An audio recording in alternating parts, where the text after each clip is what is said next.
Je vais vous parler d'une histoire que j'ai jamais parlé en public depuis ces dernières années. J'ai déjà dépensé plus de 55 000 euros en publicité pour des agents immobiliers lors de la génération de prospects en ligne. Et en ce moment, je dépense autour de 6 000 euros par mois pour mes clients, pour générer des clients vendeurs, des clients acquéreurs, ce genre de choses, pour avoir simplement plus de business. Je vais vous donner mon histoire parce que je pense que c'est important pour comprendre la suite également. Et après, je donnerai 4 éléments qui sont hyper importants actuellement pour mon activité. J'ai reçu mon premier ordi, je me souviens, j'avais autour de 10 ans et à l'époque je ne vais pas faire grand chose en fait. Le seul truc que j'ai fait c'est que je jouais beaucoup et en fait je faisais également des serveurs en fait pour jouer en ligne avec des copains ou avec des cousins, donc je gérais ça. Et après j'ai commencé à faire également des vidéos YouTube, donc peu à peu pendant que je jouais je faisais des vidéos également et c'est là que j'ai commencé à faire un peu plus de choses avec les ordis, avec les trucs un peu plus tech. D'ailleurs à l'école j'étais assez moyen, à voir en bas de la moyenne. Ouais, quand j'ai eu 12 ans, 12, 13, je suis venu au Luxembourg. Donc avant j'étais au Portugal, j'ai déménagé au Luxembourg. Je connaissais personne ici au Luxembourg. J'ai dû m'adapter. Je parlais pas la langue, du coup j'ai dû apprendre le français, le luxembourgeois et l'allemand. Et je connaissais pas vraiment beaucoup de personnes autour de moi. J'avais un peu de famille ici, mais c'était pas incroyable comme réseau, quoi. Donc je connaissais personne. Mais ensuite, voilà, j'ai évolué. Et ensuite, quand j'avais 16 ans, c'est là que j'ai commencé dans le monde d'entrepreneuriat, savoir un peu plus qu'est-ce que c'est.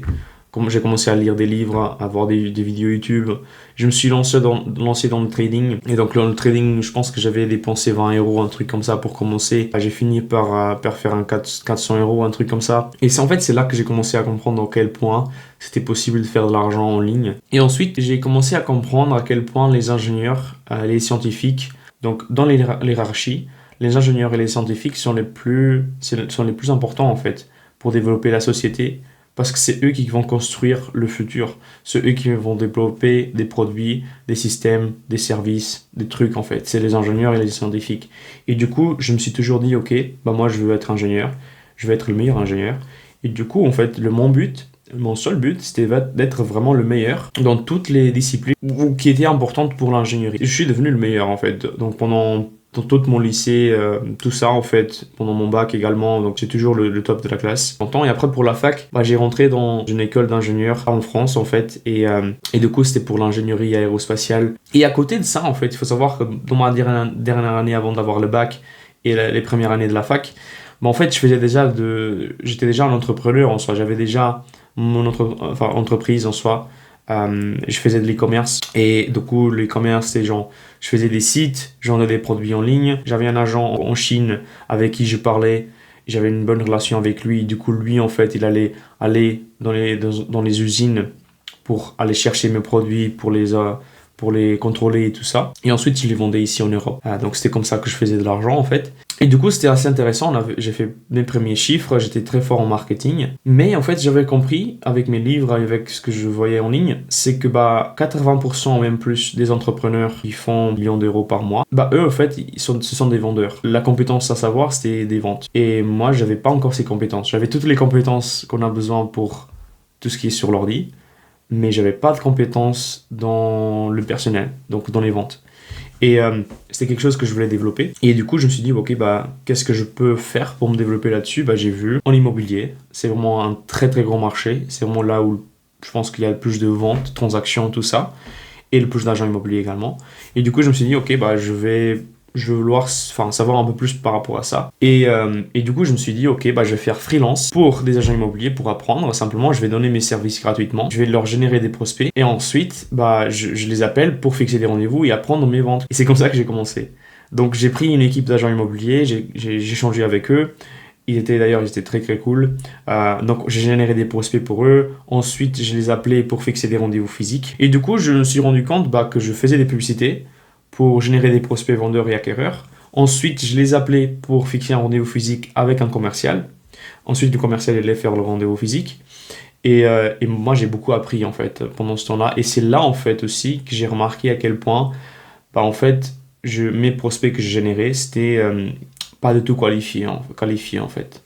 Et c'est ce que je vais parler aujourd'hui. Avec des publicités, en fait, ce qui était le plus intéressant pour avoir des vendeurs, par exemple, c'était des estimations gratuites. Pour avoir des acquéreurs, c'était des listes des maisons en dessous d'un certain prix, dans un certain secteur. Et je pense que ça, c'est très utilisé actuellement dans tout business. Actuellement, je vois des agences de marketing et des agents immobiliers qui le font en fait encore, donc l'estimation gratuite et des listes comme ça. On faisait beaucoup d'argent avec, hein. On faisait vraiment beaucoup d'argent, je me souviens. On avait beaucoup de prospects qui venaient vers nous. On avait également beaucoup de rendez-vous qui étaient fixés. Tout était bien. Mais moi, en fait, mon problème, c'était que c'était moi, le seul, au téléphone pendant toute la journée. Et j'ai remarqué justement à quel point la qualité des prospects était mauvaise. Et pour être honnête, j'aimais pas du tout être au téléphone toute la journée. Et recevoir en plus de cela, en fait, recevoir des... donc quand j'appelle, ils me disaient qui vous êtes, pourquoi vous m'appelez, ce genre de choses.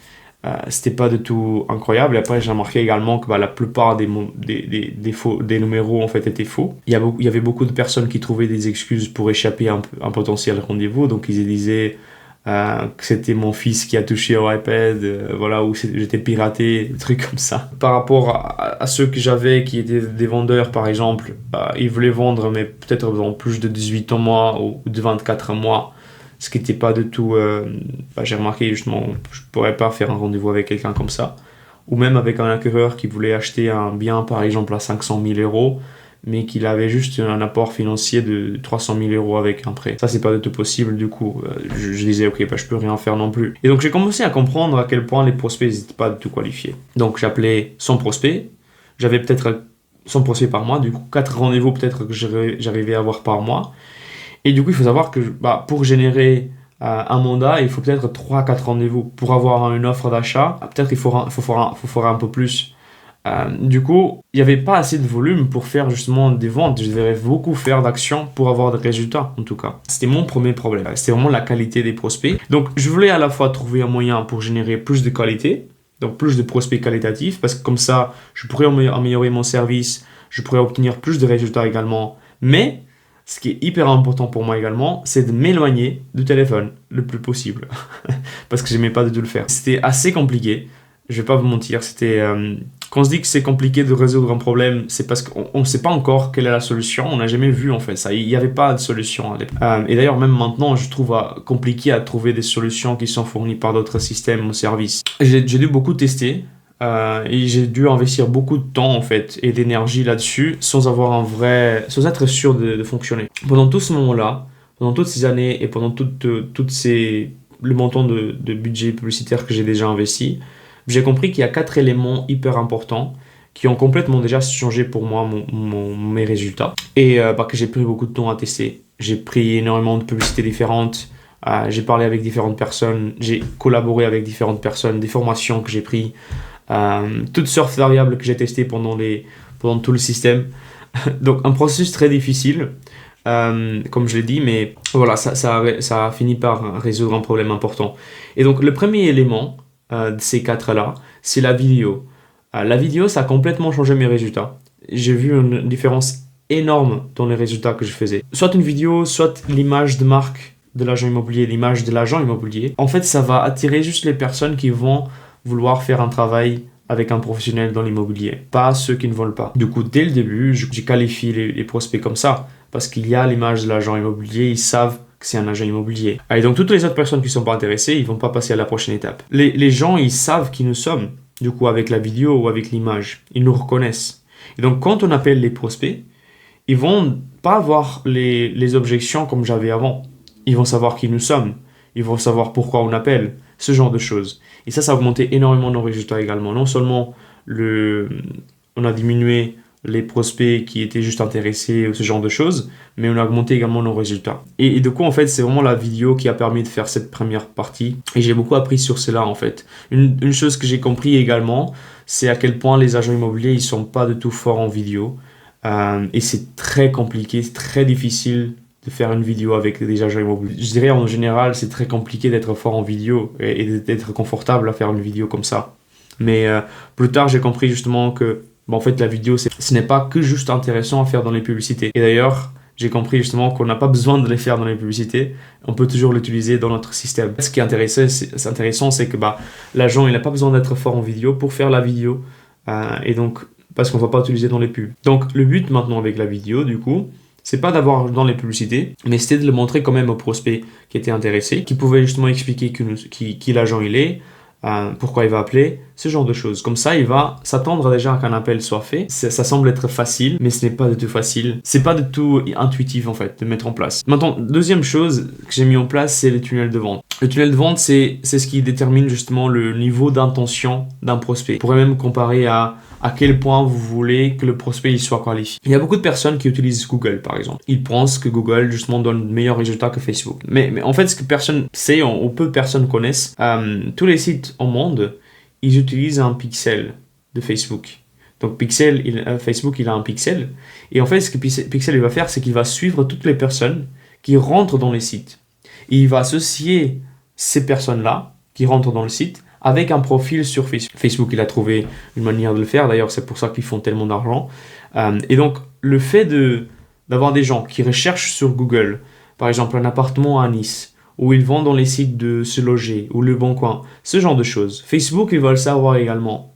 Et du coup, ils vont mettre en place un système qui va justement définir, ok, ces prospects-là, c'est ces profils sur Facebook.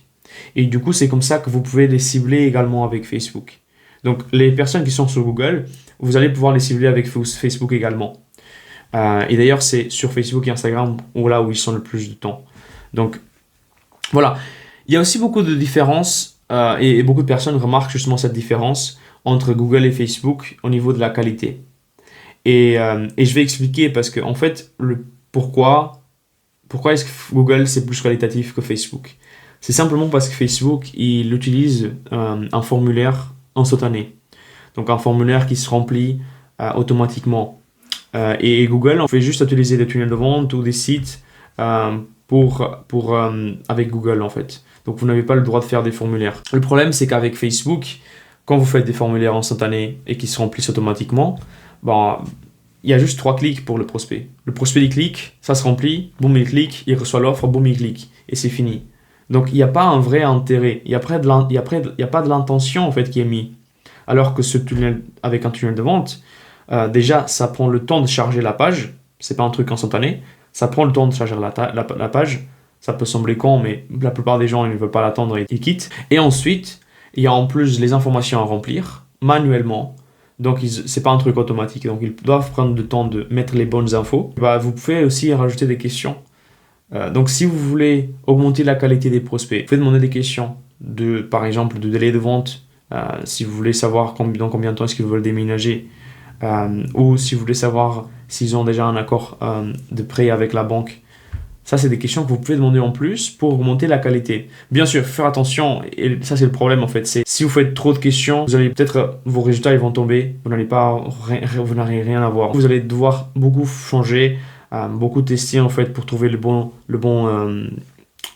équilibre entre les deux choses. Mais l'idée c'est que justement, avec cette qualité d'information, avec le tunnel de vente beaucoup plus amélioré, et les questions en plus, ça va augmenter considérablement votre qualité de prospect. Quand je dis considérablement, c'est beaucoup. Beaucoup. Ça va complètement changer vos résultats. Donc voilà, encore une fois, il m'a fallu beaucoup d'essais pour le mettre en place. Et il y a une certaine limite à ne pas dépasser. Donc si on met beaucoup de questions, si on met beaucoup de différents textes dans le site, si on met des trucs qui servent à rien, les gens ils vont pas rentrer. Et vous n'allez pas recevoir des prospects et ce sera très compliqué de grandir. Donc le problème c'est que les coûts des prospects il va augmenter, donc vous allez payer plus cher pour avoir un prospect et les résultats ils vont descendre, ils vont atteindre le zéro en fait. Donc il faut faire des petites modifications, juste des ajustements pour comprendre ce qui marche et ce qui marche pas. Moi il m'a fallu un certain temps, je vais pas vous mentir, pour comprendre exactement quelles questions poser, comment les poser, où les poser, quel texte utiliser, comment mettre en place la page d'atterrissage. Tout ça, c'est hyper important à le tester. Et donc, ça prend énormément de temps pour le mettre en place. Et non seulement de temps, mais de l'argent également que vous dépensez dans les pubs après. Maintenant, l'élément numéro 3, ce que j'ai compris beaucoup plus tard, c'est la disqualification des prospects. Lorsque j'appelais du coup au téléphone et je parlais avec les prospects, j'ai remarqué qu'il y avait certains éléments que je pouvais utiliser pour les disqualifier automatiquement. Donc, s'il me disait, le prospect, qu'il voulait vendre mais dans 18 à 24 mois, ou même plus que 24 mois, je savais que je pourrais rien faire avec lui et je pourrais pas fixer un rendez-vous là maintenant. Peut-être un peu plus tard, mais pas maintenant. Et du coup, pour moi, c'était no, c'est pas qualifié. Un autre exemple, c'est s'ils sont acheteurs ils n'ont pas encore un accord avec une banque pour avoir un prêt d'un certain montant. Pour moi, c'est impossible parce que je ne peux pas faire visiter un bien alors qu'ils n'ont pas le budget. Donc, j'enlève directement et c'est une disqualification pour moi également.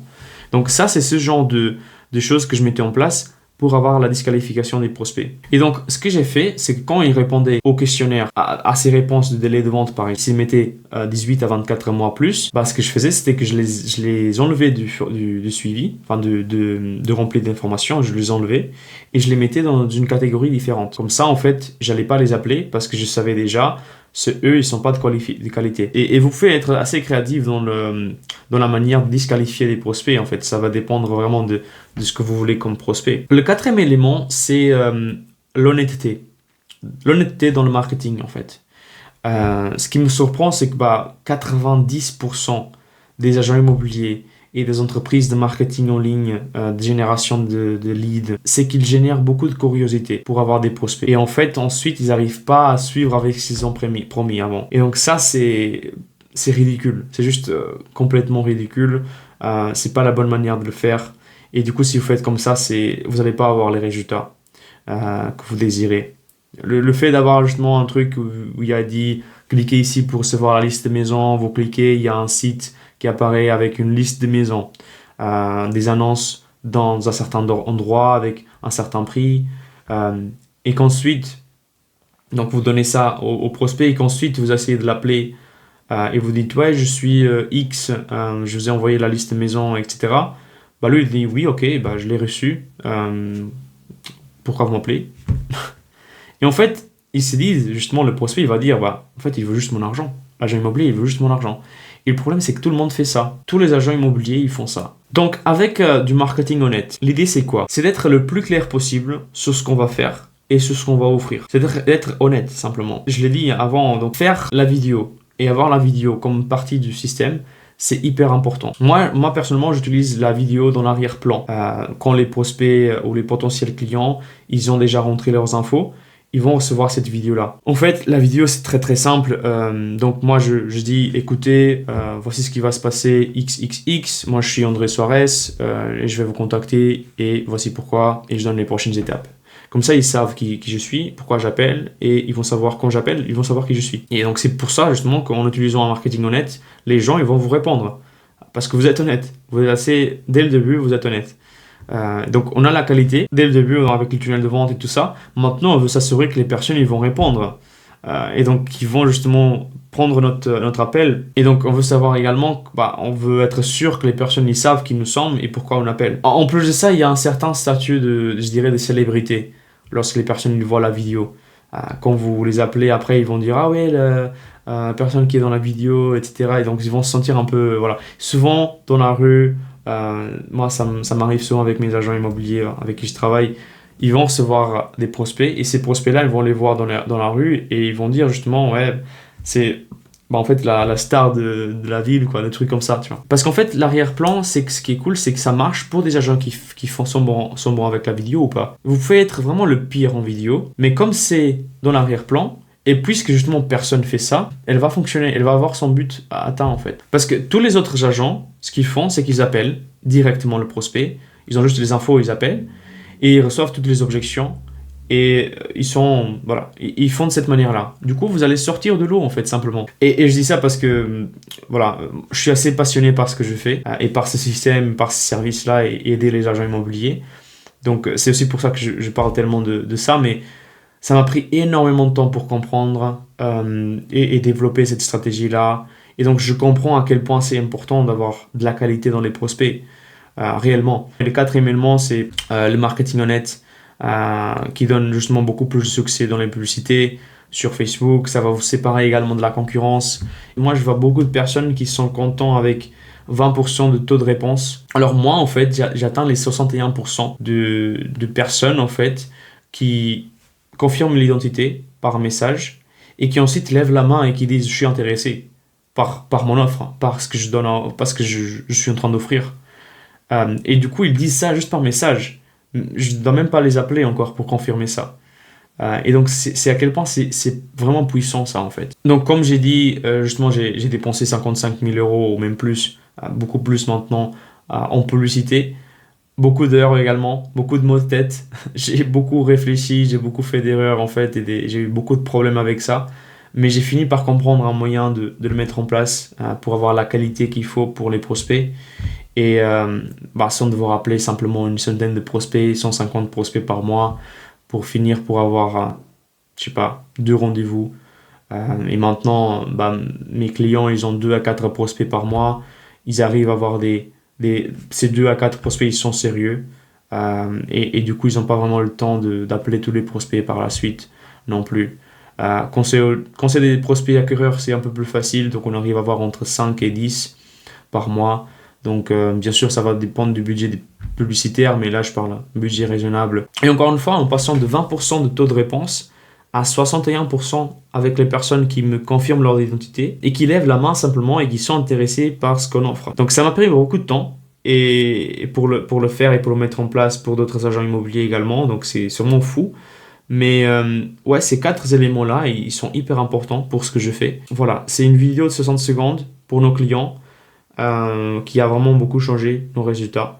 Et donc cette vidéo-là, c'est rien de très complexe, hein. Je fais le script, l'agent immobilier, il filme la vidéo comme il veut, comme il peut, avec le téléphone ou avec un webcam ou quoi que ce soit, ou avec une caméra. Et en soi, après, je fais l'édition et je le mets en place dans l'arrière-plan du système. Et ça marche à merveille, ça marche vraiment bien. Et du coup, on arrive à avoir des très bons résultats. En plus de ça, l'agent, il n'a même pas besoin d'être fort en vidéo. Euh, il peut être vraiment le pire en vidéo et ça va bien marcher de toute façon. Vu que c'est un service que moi je fais pour les agents immobiliers, ça n'a pas de temps après à prendre pour les agents immobiliers en fait. Ils doivent juste faire la vidéo et c'est bon. Ils n'ont pas besoin de faire quoi que ce soit de plus. Ils ont juste à parler avec des prospects avec beaucoup plus qualifiés. Alors si ça c'est quelque chose qui vous intéresse de savoir un peu plus, cliquez sur le lien en description. Je vais le mettre un lien en description et vous pouvez aller voir la vidéo qui donne plus de détails par rapport à ce qu'on fait et par rapport à ce processus en spécifique. Et ensuite, si vous êtes vraiment intéressé à travailler avec moi ou justement parler de ce que je fais, fixez un visio avec moi en fait sur Zoom. Il y aura aussi la possibilité dans le calendrier. Et comme ça, je peux vous montrer comment je fais tout ceci en fait, y compris également les résultats de mes clients.